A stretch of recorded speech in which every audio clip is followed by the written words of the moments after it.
Hi, I'm Sara Ellis with Jesse James Beads. Welcome to our Jewelry Making 101 series.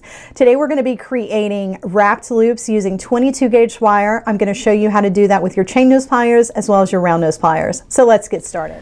To complete a wrapped loop, you will need your knotted head pin, a bead, flush cutter, round nose pliers, and chain nose pliers.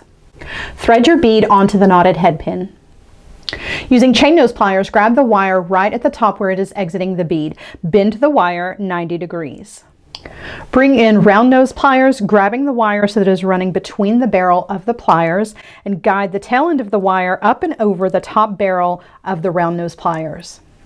Adjust your positioning of the round nose pliers so that you have enough room to bring the wire all the way around to create a loop. Place the round nose pliers in your non-dominant hand, and in your dominant hand bring in your chain nose pliers. Grab the tail end of the wire and wrap around the straight section of the wire, exiting the bead about 3 times.